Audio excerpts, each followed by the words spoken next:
নমস্কাৰ মোৰ সাধাৰণ জ্ঞানৰ প্ৰশ্ন শিতানলৈ সকলোকে স্বাগতম জনাইছো এই ভিডিঅ'টিত পুনৰ মই খেলৰ জগতৰ বিষয়ে কিছু কথা আলোচনা কৰিম যিসমূহ প্ৰশ্ন বিশেষকৈ যিসমূহ আমাৰ অসম চৰকাৰী চাকৰিৰ বাবে বাছনি পৰীক্ষা অনুষ্ঠিত কৰা হয় তেনে বিষয়ত সোধা হয় আজিৰ এই ভিডিঅ'টিত পলম নকৰি প্ৰথম প্ৰশ্নটো সুধিব বিচাৰিছো ভাৰতে কেতিয়া প্ৰথম অলিম্পিকত যোগদান কৰে অপচন এ 1924 চনত অপশন বি 1927 চনত অপশন সি 1930 চনত অপশন ডি 1937 চনত ইয়াৰে শুদ্ধ উত্তৰটি হৈছে অপশন এ 1924 চনত দ্বিতীয় প্ৰশ্নটি হৈছে দিলীপ ট্ৰফী কি খেলৰ বঁটা option A football option B cricket option C hockey option D kabaddi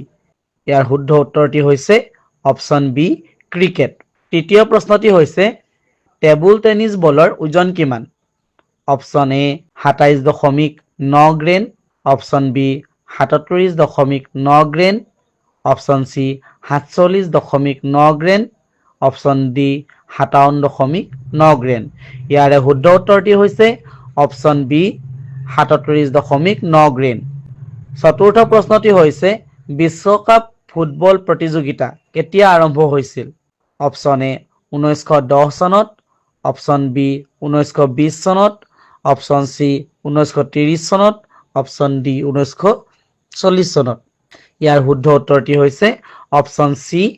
1930 চনত পঞ্চম প্ৰশ্নটি হৈছে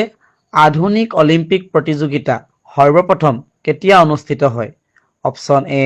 1896 চনত অপশন বি 1897 চনত অপশন সি 1898 চনত অপশন ডি 1899 চনত ইয়াৰে শুদ্ধ উত্তৰটি হৈছে অপশন এ 1896 চনত আপোনালোকৰ যদি মোৰ এনে সাধাৰণ জ্ঞান বিষয়ক প্ৰশ্ন উত্তৰৰ ভিডিঅ' ভাল লাগে সকলোৱে লাইক কমেন্ট শ্বেয়াৰ কৰিব ধন্যবাদ জয় আই অসম